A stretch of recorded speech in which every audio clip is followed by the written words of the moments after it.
Hey, what's up, guys? This is Gary coming back to you here from the Oldbarn Homestead shop, and I'm working on a new table kit that I'll be coming out with here pretty soon.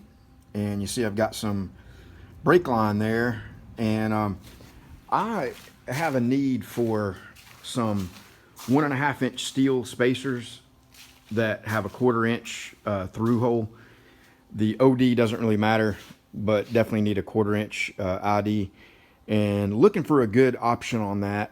If anybody knows of anything, I've checked all the common places, you know, eBay, McMaster, and you can get them, but you know, they're like a buck a piece, and I'm trying to find, I mean, just, you would think you could get something for a lot less than that.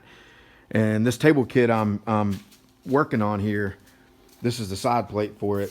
It's got 22 bolts in each side plate, and there's a total of 4 side plates. They go in sort of a crosshatch pattern.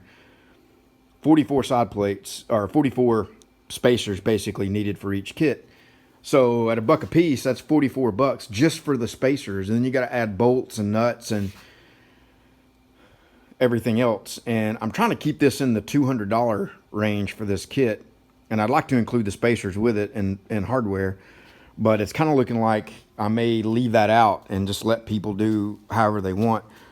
This is some brake line, 3/8 inch brake line. It's got, you know, it's too big on the ID, but it'll work for what I'm doing. And you can get this really cheap for like $7 a stick. So I'm just cutting some up. This is just for a prototype. I would not probably want to do this for a real kit.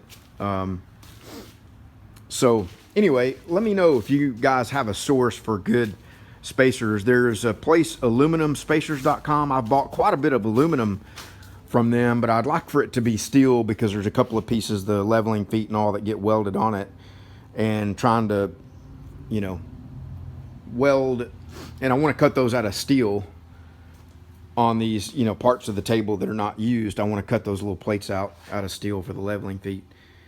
So anyway, let me know if you guys know of anything on that.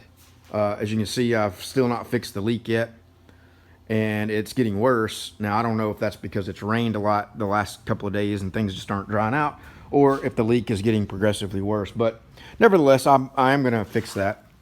I also got in, and a big thanks to everybody on the last video about my AC unit, and I did order this in.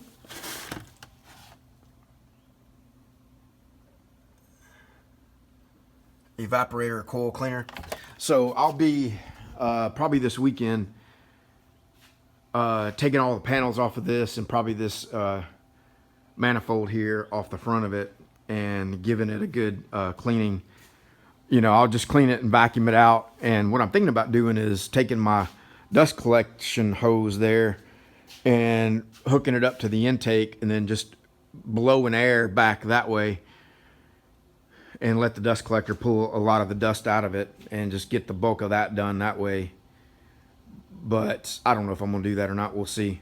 I may just try it with a shop vac and a brush, you know, and clean all the coils off. Get the dry, loose stuff off first as much as I can, and then use the cleaner on it after that. So shout out to everybody who, you know, recommended that. I think there were 3 or 4 people that recommended those. There's a couple different ones of those cleaners, and that'll be a big help and save from having to take the coils out and do all that, and maybe it'll make a big difference. And I need to get my it's got filters in it now, but for some reason that pre-filter just doesn't fit, and I don't know if it's the right one or what, but you can see I just got it sitting in there, and there's no room to get that in from the inside to fit out there. So I'm not sure what's going on with that, but that's what happens when you have your contractor abandon the job in the middle of it, and this is a carrier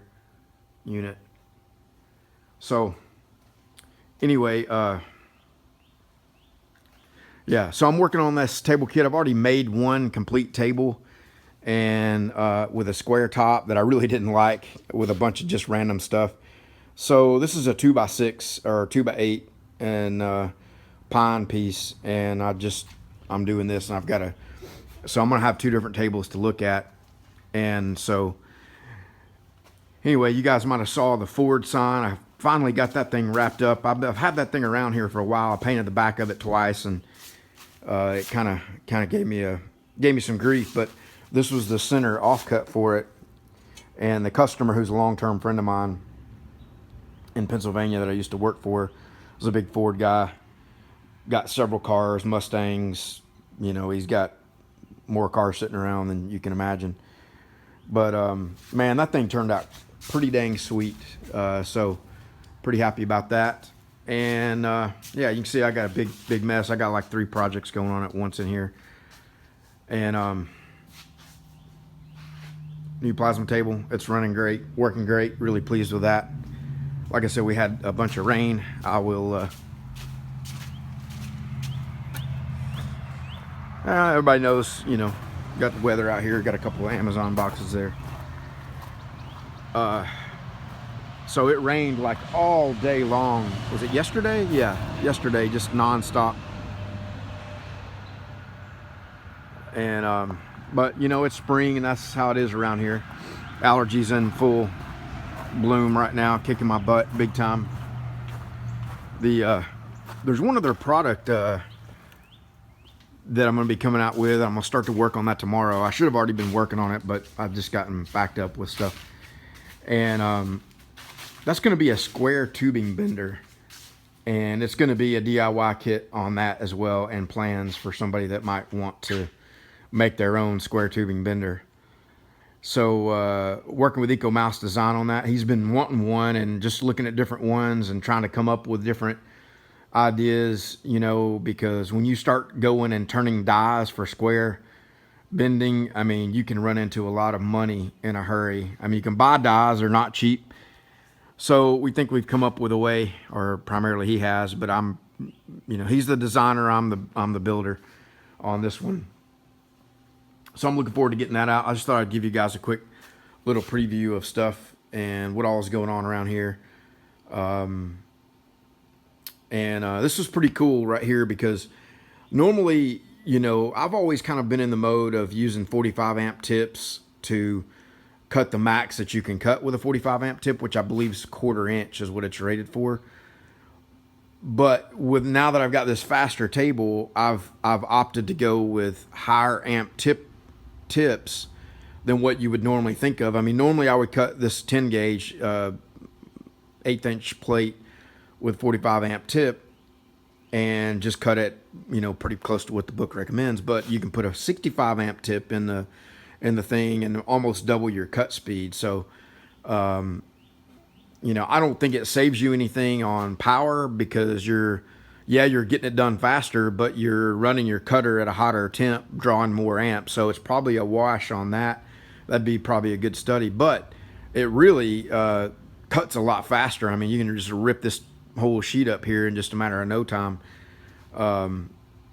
You know, cutting with a 65 amp tip in there. And I could go with an 85 amp tip in it and really get it going, but I don't know. Sometimes you can kind of do yourself a disservice when you start to cut thick stuff and you try to go too fast with it. And on this, I was dialing in my torch height control. There's a, I don't think it's on right now, but, oh yeah, it is on.